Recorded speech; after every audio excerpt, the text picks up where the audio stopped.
At 7:45 on the morning of December 21st, 1939, Corporal Simo Häyhä lay motionless in a snowdrift 300 yards from the Soviet advance position near Kollaa, watching 11 Russian soldiers through iron sights his company commander had questioned 3 hours earlier. 33 years old, farmer, hunter, 0 confirmed kills in combat.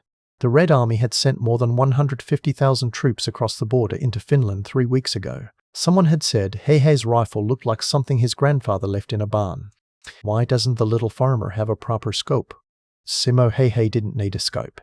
He hadn't bought this rifle. It was his Civil Guard service rifle, a SAKO M 2830, serial number 35281. He'd been issued the rifle during his Civil Guard service and trained with it extensively since 1927. He'd fired it 4,000 times in practice, hunting moose and deer in the forests around WWII where he'd grown up. He knew every scratch on the stock, every idiosyncrasy of the trigger pull, exactly 4 1/4 pounds of pressure. He'd won multiple shooting competitions across southern Finland. The armourer at the depot had examined the rifle when Häyhä reported for mobilization on November 30th. "This is civilian equipment. Where's your scope?" Häyhä had explained he didn't use scopes. The armourer shook his head. "You'll be dead in a week." The rifle used 7.62mm by 53mm rimmed cartridges. Häyhä had 200 rounds in his pack, divided into 20 stripper clips of 10 rounds each. He packed the ammunition himself the night before deployment, checking each round for damage, wiping each cartridge clean. His company commander, Captain Juho Jan Hunen, had inspected Häyhä's equipment on December 1st. Jan Hunen held up the rifle. "This is what you're taking into combat?" Häyhä nodded. Jan Hunen examined the iron sights, simple post and notch, no magnification. "The Russians have optics, modern equipment. You understand that?" Häyhä said he understood. Jan Hunen handed the rifle back. "Stay alive long enough to prove me wrong." The journey to Kollaa took several days.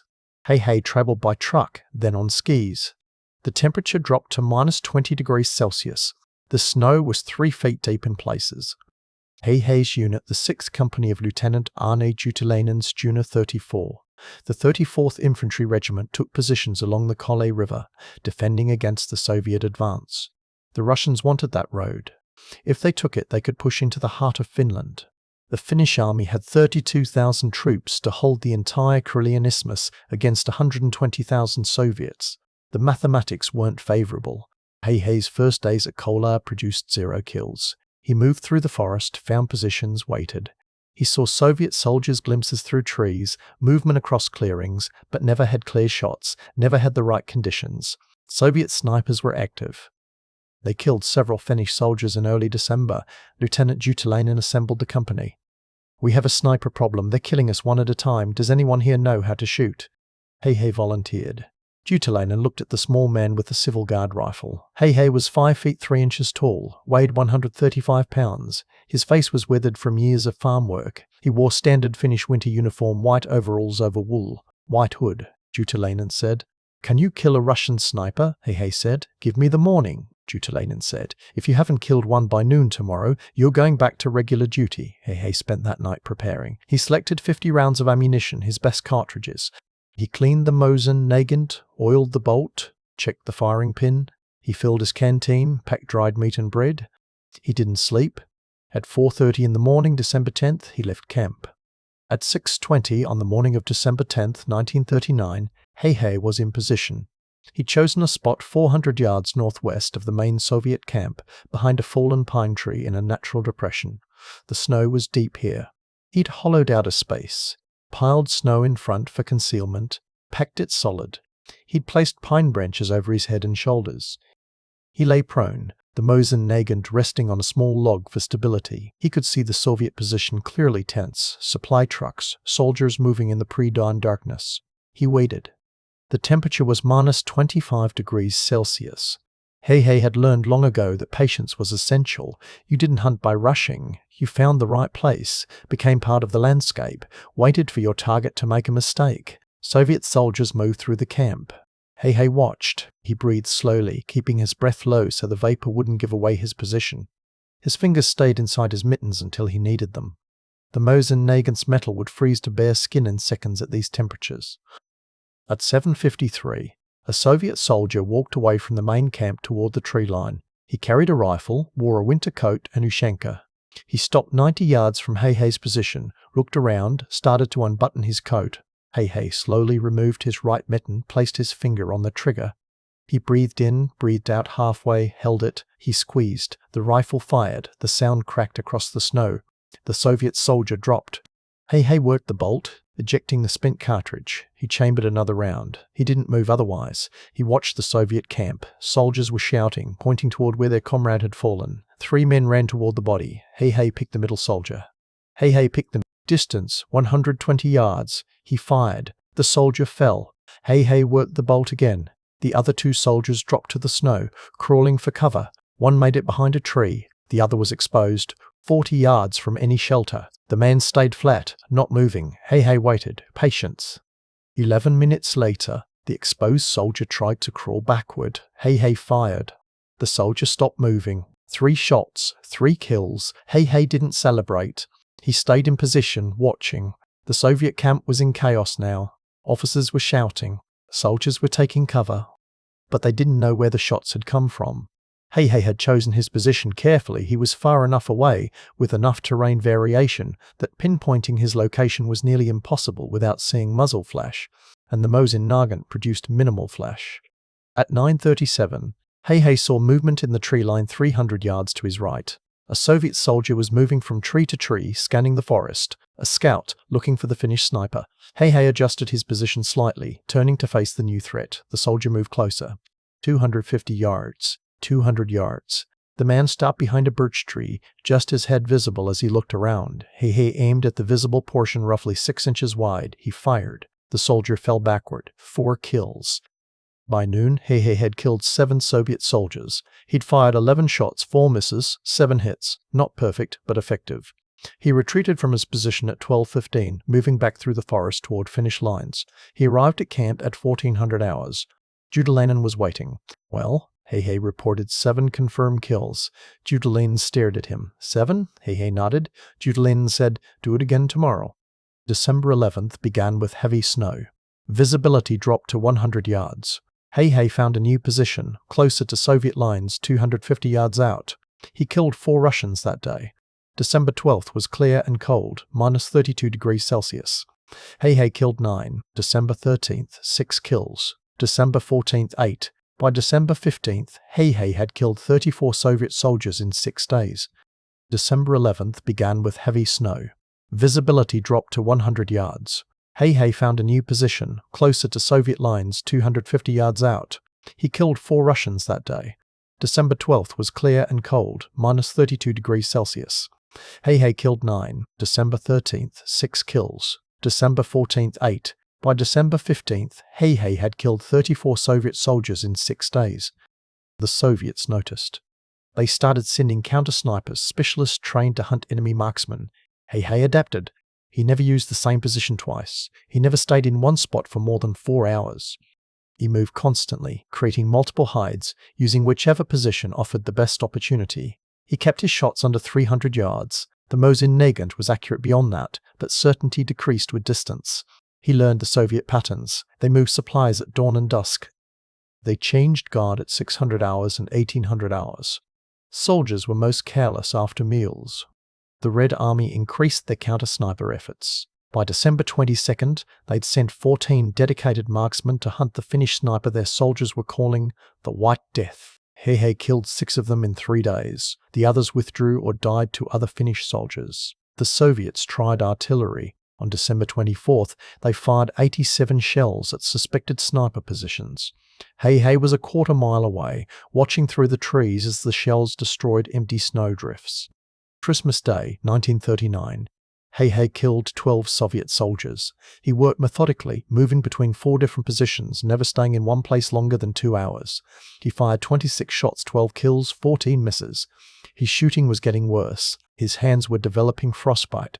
His eyes strained from hours of focusing through iron sights, but he kept working.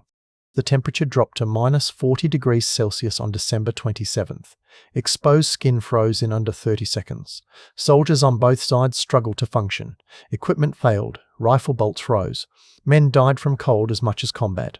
Häyhä adapted. He kept the Mosin Nagant inside his coat when moving, only exposing it when ready to shoot. He packed snow around his position to block wind. He ate snow for water rather than exposing his canteen. He survived. By December 31st, 1939, Häyhä had killed 138 Soviet soldiers. Due to Lenin recommended him for promotion. Häyhä received recognition but remained at his corporal rank for now. He was given extra ammunition and better rations. Häyhä requested nothing else. He didn't want a scope. He didn't want a different rifle. The SAKO M2830 was part of him now. He knew exactly how the barrel responded in different temperatures. He knew the precise trigger pressure. He knew the sight picture.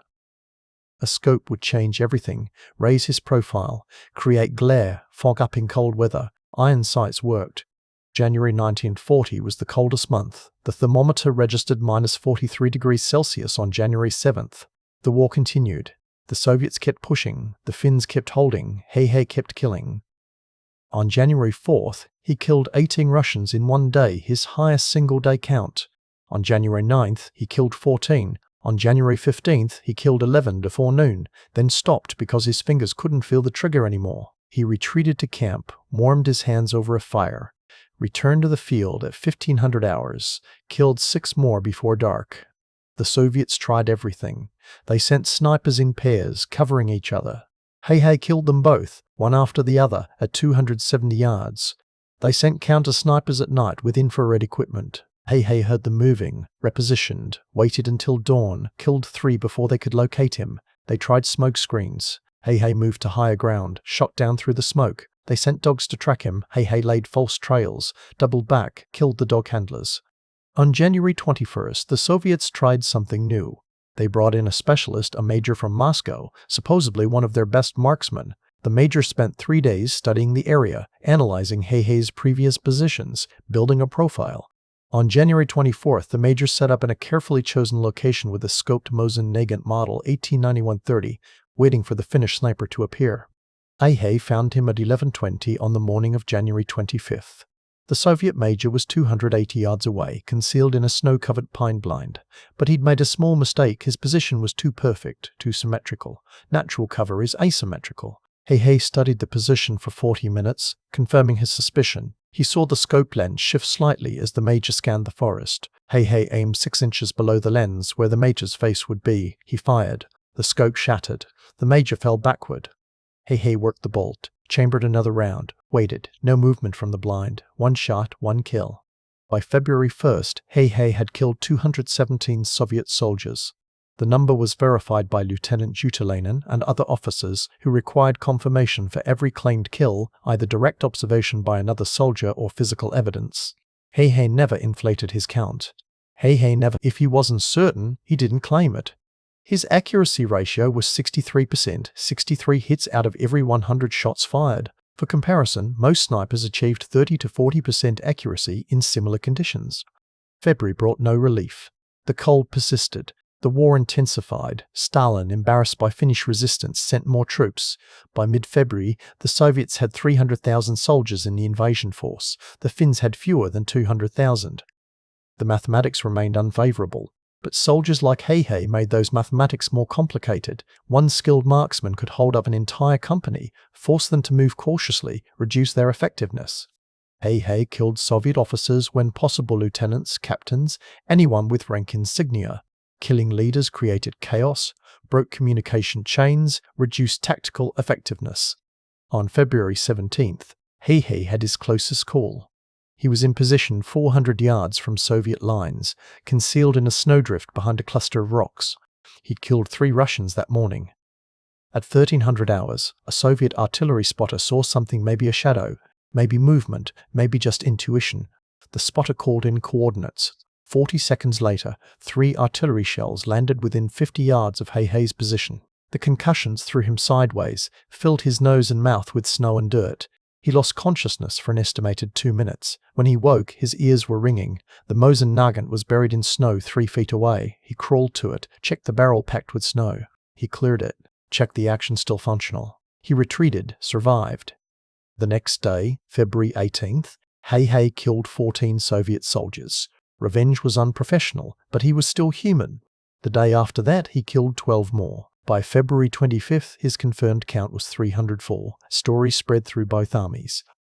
Finnish soldiers called him the magic shooter. Soviet soldiers called him the White Death. Bounties were offered, unofficial rewards for whoever killed the Finnish sniper. No one collected. March arrived. The war entered its final phase. The Soviet offensive had stalled but not stopped. The Finns were exhausted, running low on ammunition and supplies. Peace negotiations began in Moscow, but the fighting continued. Häyhä continued working. On March 1st, he killed 17 Russians. On March 3rd, he killed 19. On March 6th, he killed 15 in the morning, then took a half-day's rest because his vision was blurring from exhaustion. At 1100 hours on March 6, 1940, Häyhä was in position northwest of the main Soviet advance line, 310 yards from enemy positions. He'd killed 8 Russians that morning. The weather was warming, minus 15 degrees Celsius, almost mild compared to January. He was waiting for his next target when he saw movement 400 yards away. A Soviet soldier moving between trees. But something was different. The soldier moved too well, too carefully. Another sniper. Häyhä watched. The Soviet sniper, if that's what he was, took position behind a fallen log, scanned the forest with binoculars. Smart. Binoculars didn't produce lens flare the way scopes did. Häyhä stayed motionless. The Soviet put away the binoculars, raised his rifle. He was searching. Looking for the Finnish sniper everyone talked about. He wanted the bounty, the glory, the kill. The Soviet sniper made his first mistake at 11:37. He adjusted his position, shifting 6 inches to his right for a better view. The movement was small, but Häyhä saw it. He aimed at the log where the Soviet's head would be. He waited. Patience was everything. At 11:42, the Soviet shifted again. His head appeared above the log for 3 seconds. Häyhä fired. The Soviet's head snapped back. The body fell. Häyhä worked the bolt. He didn't celebrate. 1 more enemy dead. March 6 ended with Häyhä's count at 412 confirmed kills. His division commander, Colonel Antero Svensson, had been tracking his achievements. On February 17, Svensson had presented Häyhä with a special honor rifle, a custom SAKO M 2830, donated by Swedish businessman Eugene Johansson. At that time, Häyhä's confirmed count was 219. Now, less than 3 weeks later, he'd nearly doubled that number. Stalin recommended Häyhä for promotion to second lieutenant. Häyhä initially hesitated. Officers had different duties, spent more time in command posts, less time in the field. But he accepted, understanding the honor it represented. The final week of the Winter War was chaos. Both sides knew peace was coming. Soldiers on both sides knew the war was essentially over. But no one wanted to be the last casualty of a war that was ending. Häyhä kept working. On March 8th, he killed 11 Soviet soldiers. On March 9th, he killed 8. On March 10th, he killed 13. On March 11th, he killed 12. The numbers accumulated. March 13, 1940 began with unusual Soviet activity. Artillery fire intensified at 0400 hours. Infantry began probing Finnish positions at 0600. Something was happening. Häyhä took position at 0700 hours, 350 yards northwest of the Soviet main line. He killed 4 Russians by 0900 hours. The Soviet activity continued. More troops moving, more equipment being repositioned. An offensive was coming, final push before peace. At 10:15 on the morning of March 13th, Häyhä was adjusting his position when an explosion hit 20 yards to his left. Not artillery, an explosive round fired from a rifle, possibly an anti-tank rifle or a specialized weapon. The concussion threw him forward. Then came the second shot. This one hit him directly. The explosive round struck Häyhä in the left side of his jaw, entering below his cheekbone and exiting below his left ear, taking most of his lower jaw with it. The impact knocked him unconscious. He fell face first into the snow. Blood poured from the wound, melting the snow around his head. Fellow Finnish soldiers saw him fall. 2 men, Private Juutalainen and Corporal Metsälä, ran through Soviet fire to reach him. They dragged Häyhä back to Finnish lines. He was unresponsive, barely breathing. His face was destroyed. They carried him to a field hospital 4 kilometers behind the front line. The surgeon, Captain Verno Haltia, examined the wound. Häyhä's jaw was shattered. His left cheek was gone. Bone fragments littered the wound. The surgeon didn't expect Häyhä to survive. The wound was catastrophic. But Haltia cleaned what he could, stopped the bleeding, gave Häyhä morphine. They evacuated him to a proper hospital in Viipuri by truck. The journey took 3 hours. Häyhä remained unconscious the entire time. He woke 7 days later, March 13th, in a hospital bed. The war was over. Finland and the Soviet Union had signed the Moscow Peace Treaty on March 13th. The same day he regained consciousness. Finland had surrendered 11% of its territory and 30% of its economic assets, but Finland remained independent. The Soviets had wanted total conquest. They failed. Soldiers like Häyhä had made them fail. Häyhä's final confirmed count was 505 Soviet soldiers killed in 100 days of combat. The number was verified by multiple sources: Jan Hunen's records, regimental documents, post-war analysis. Some estimates went higher, up to 800 kills when including unconfirmed targets. Häyhä only accepted the 505. He'd fired approximately 5,400 rounds during the war. His accuracy ratio dropped to roughly 9% overall, but this included suppressive fire and shots taken at extreme range.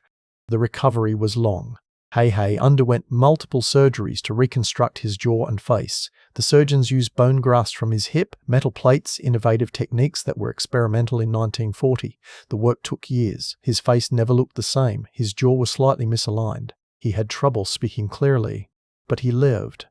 After recovery, Häyhä returned to farming. He bought land near Ruokolahti in southeastern Finland, raised crops, raised cattle, lived quietly. He never married, never had children. He rarely spoke about the war. When journalists asked for interviews, he usually declined. When he did speak, his answers were brief, factual, devoid of drama. I did what needed doing. Someone had to stop them. I was good at shooting. In 1941, when Germany invaded the Soviet Union and Finland joined as a co-belligerent, Häyhä was offered command positions in the Finnish military. He declined. His jaw injury prevented extended field work, and he refused desk duty. He trained snipers, instead taught young soldiers the techniques that had kept him alive: patience, concealment, shot discipline, cold management. He was an effective teacher, demanding but fair. His students called him the Ghost. The Soviet Union collapsed in 1991. Afterward, Russian historians and journalists tried to interview Häyhä about the Winter War. He refused most requests. He'd killed Soviet soldiers because they'd invaded his country. The war was over. The dead were dead. Talking about it served no purpose. But in 1998, at age 93, he gave one interview to a Russian journalist. The journalist asked if Häyhä hated Russians. Häyhä said no. I hated that they came into my country. I didn't hate them as people. Häyhä received multiple awards during and after the war. He received the first and second class Medals of Liberty and the third and fourth class Crosses of Liberty, the latter normally reserved only for commissioned officers. On February 17, 1940, Colonel Svensson presented him with the honorary SAKO M 2830 rifle. On August 28, 1940, Field Marshal Carl Gustav Emil Mannerheim promoted Häyhä directly from corporal to second lieutenant, skipping several ranks, an unprecedented promotion in Finnish military history. The SAKO M 2830 that Häyhä used during the Winter War, serial number 35281, survived. After the war, he kept it, maintained it, occasionally fired it for practice. He later donated the honorary rifle he received from Colonel Svensson to the Finnish Military Museum. That rifle, serial number 100,781, is displayed there today behind glass with a placard explaining its history. Häyhä lived to age 96. He died on April 1, 2002, in a retirement home in Harman, Finland. He'd outlived most of his wartime comrades. He'd outlived most of the men he'd fought against. He'd lived 62 years after the war ended, twice as long as the war itself. His funeral was private, attended by family and close friends. Finnish military officials offered a state funeral. Häyhä's family declined. He wouldn't have wanted the attention. His legacy remains complex. To Finns, he's a national hero, proof that a small nation could resist a superpower. To Russians, particularly older Russians who remember the war, he's a reminder of how many Soviet soldiers died in a war Stalin started for territorial gain. To military historians, he represents peak performance under extreme conditions, the right person with the right skills, in the right situation. To snipers worldwide, he's a legend, the standard against which others are measured. Some question the kill count. 505 confirmed kills in 100 days seems impossible. But the documentation exists. Jan Hunen's records are preserved in Finnish military archives. Regimental histories confirm the numbers. Soviet casualty reports from the Kollaa sector show corresponding losses. Independent historians have verified the count multiple times. It's accurate.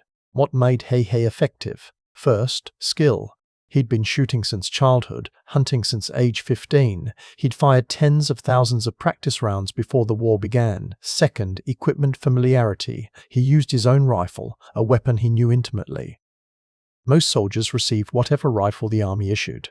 Häyhä had 6 years of experience with his specific Mosin Nagant. Third, temperament. He was patient, disciplined, methodical. He didn't take unnecessary risks. He didn't show off. He did the job and left. Fourth, environment. He grew up in Finnish forests, knew the terrain, understood how to move through snow and cold. He was fighting in his backyard. Fifth, tactics. He never established patterns. He changed positions constantly. He varied his shooting times. He studied his enemies and adapted. The decision not to use a scope was controversial then and now. Most military snipers used optical sights. Scopes provided magnification, improved accuracy at long range. But Häyhä understood the trade-offs.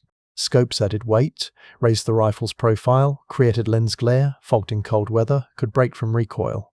Iron sights were simple, durable, reliable. They didn't fog, didn't produce glare, didn't add weight. For Häyhä's style of shooting relatively close range, quick shots, frequent repositioning iron sights were optimal.